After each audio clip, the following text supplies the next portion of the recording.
আমরা দেখছি কিছু অসাধু চক্র ব্যক্তি বা চক্র তারা একজনের নামে ৫টি ৭টি এনআইডি কার্ড করে এবং এই ৫-৭টি এনআইডি কার্ডের এগেনস্টে তারা প্রত্যেকটি ব্যাংক থেকে কোটি কোটি টাকা লোন নেয়, জমি বা ফ্ল্যাট মর্গেজ রেখে লোন নিচ্ছে। এবং আপনারা জানেন যে কোনো ফ্ল্যাট বা ল্যান্ড যখন মর্গেজ রাখা হয় তখন সিআইবি, ক্রেডিট ইনফরমেশন ব্যুরো, এটা বাংলাদেশ ব্যাংকের একটি অঙ্গ সংগঠন, কোনো ব্যক্তি যদি কোনো ফ্ল্যাট বা জায়গার এগেনস্টে লোন নেয় তার ডকুমেন্ট সেখানে সংরক্ষিত থাকে। আমরা দেখছি যে সিআইবি রিপোর্ট সঠিক থাকার পরেও ব্যাংকের একটি চক্র এই এবং এনআইডি দ্বারা করে দেয় এদের চক্র, প্লাস ভূমি অফিসের যে যারা রেজিস্ট্রি বা এই যে ডুপ্লিকেট দলিল যারা করে দেয়, এদের সম্মিলিত একটি চক্র এই ভূমি জালিয়াতি, ফ্ল্যাট জালিয়াতির সাথে জড়িত।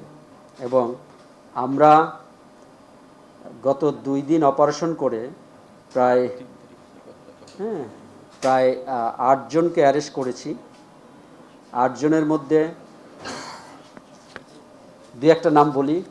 একজন এখানে আছে যার নামে 6টি এনআইডি কার্ড,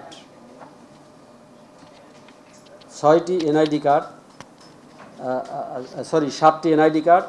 এই 7টি এনআইডি কার্ডের মধ্যে 6টি এনআইডি কার্ড ব্যবহার করে এবং ওই ফ্ল্যাটের 6টি দলিল, ডুপ্লিকেট দলিল, ওই অফিসের যারা কর্মচারী আছে তাদের সহযোগিতায় তুলে 6টি ব্যাংক থেকে লোন নিয়েছে। আইএফআইসি, ডাচ বাংলা ব্যাংক, অগ্রণী ব্যাংক, আইপিডিএস লিজিং এজেন্সি, লঙ্কা বাংলা, অ্যালায়েন্স ফাইন্যান্স।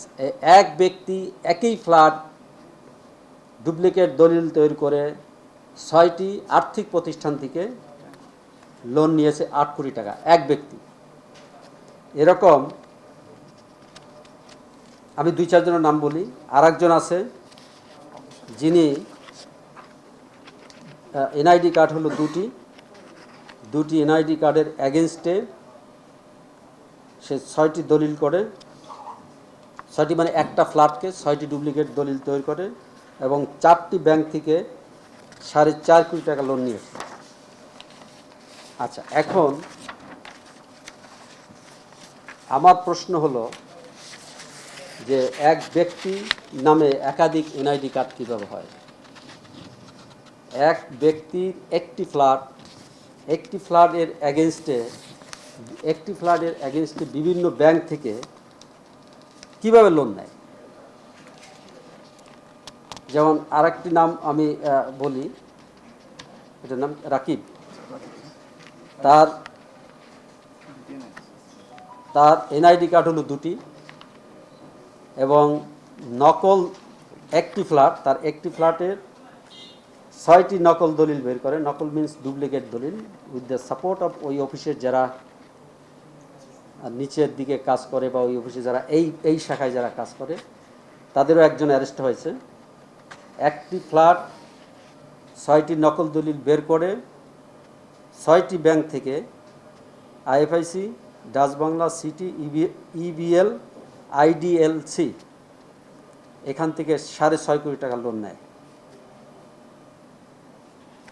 আচ্ছা, এই যে টাকাগুলি, লোনগুলি নিচ্ছে, এই লোনগুলি অনুমোদনের আগে সংশ্লিষ্ট ব্যাংক কী করে? সংশ্লিষ্ট ব্যাংক যে লোনের জন্য আবেদন করে ওই ব্যক্তির এনআইডি চেক করে, স্থায়ী ঠিকানা চেক করে, সে এই ল্যান্ড বা এই জমি বা এই ফ্ল্যাটটি অন্য কোথাও মর্গেজ রেখেছে কিনা এটাও চেক করে এবং সরেজমিনে যায়। সরেজমিনে গিয়ে ভিজিট করে দেখে যে ফ্ল্যাটটির এগেনস্টে বা যে ল্যান্ডের এগেনস্টে লোন নিতে চাচ্ছে এই ল্যান্ডটি কি সঠিক আছে কি না। যদি এইটা করতো তাহলে একটি ফ্ল্যাটের এগেনস্টে 5টি 7টি ব্যাংক থেকে লোন নেওয়া সম্ভব হতো না। আচ্ছা, আজকে আপনাদের ডাকার এইটাই আমার উদ্দেশ্য যে কিভাবে প্রতারক চক্র তাদের বিভিন্ন জায়গায় এই প্রতারক চক্রের দ্যাট ইজ অর্গানাইজ ক্রাইমে এরা জড়িত। প্রত্যেক অফিসেই তাদের এই গ্রুপের লোক আছে। আপনি 10টা এনআইডি কার্ড চান, তারা করে দেবে। একটা ফ্ল্যাটকে 10টা দলিল দেখাইতে চান, তারা করে দেবে। এই 10টা দলিল থেকে 10টা ব্যাংক থেকে লোন আনতে চান, তারা করে দেবে। তা মানুষ, সাধারণ মানুষ যেন এই প্রতারকদের খপ্পর থেকে রেহাই পায়, প্রতারকদের চক্র থেকে তারা নিজেদের সেভ করতে পারে, এই উপলক্ষে আপনাদের কিন্তু ডেকে আনা। আপনাদের আজকে আমি আহ্বান জানাচ্ছি যে আপনারা, এরকম প্রতারক চক্র আরও আছে। আমরা কিন্তু একটিকে ধরেছি, মানে এক ব্যক্তি তিনি অভিযোগ করেছেন, মামলা করেছেন। ওই মামলা তদন্ত করতে গিয়ে আমরা এই চক্রটি পেয়েছি। তো ওদের ভাষ্যমতে এরকম চক্র আরও আছে, এবং আমি সংশ্লিষ্ট দপ্তর, অধিদপ্তর বা অফিসকে বলবো, বিশেষ করে নির্বাচন কমিশন এনআইডি কার্ড যেখানে হয়, তারপরে টিআইএনও কিন্তু এরা ডাবল ট্রিপল করেছে, ফাইল করেছে। তারপরে যেখানে রেজিস্ট্রি অফিসও যাতে একটি দলিল, এই সংঘবদ্ধ লোকজন একটি দলিল জন্য একটি দলিল হয়। আচ্ছা, একটা নিয়ম তো আছে, একটা আইন তো আছে যে কেউ যদি কোনো দলিল হারানো যায় তাহলে সে সেটা জিডি করবে। জিডি করার পরে জিডির কপি নিয়ে সংশ্লিষ্ট রেজিস্ট্রি অফিসে গেলে সংশ্লিষ্ট রেজিস্ট্রি অফিস একটি দলিলের এগেনস্টে একটি ডুপ্লিকেট দলিল দেবে। আমার প্রশ্ন হলো যে কী কারণে একটি দলিলের এগেনস্টে 6টি ডুপ্লিকেট দলিল দিচ্ছে, এবং এই 6টি ডুপ্লিকেট দলিলেই 6টি ব্যাংকে সাবমিট করে লোন নিচ্ছে। আর 6টি ব্যাংক যখন লোন দিচ্ছে, তারা কেন যাচাই বাছাই করে লোন দিচ্ছে না? কেন তারা ওই দলিল দেখা মাত্রই, নিশ্চয়ই তাদের সিস্টেম আছে, আইন আছে, নিয়ম আছে, যে কেউ যদি মর্গেজের এগেনস্টে, জমি বা ফ্ল্যাটের এগেনস্টে লোন চায়, নিশ্চয়ই তাদের সেই সিস্টেম আছে যাচাই বাছাই করার, সিআইবি আছে। যাচাই বাছাই ছাড়াই লোনগুলি কীভাবে দিল?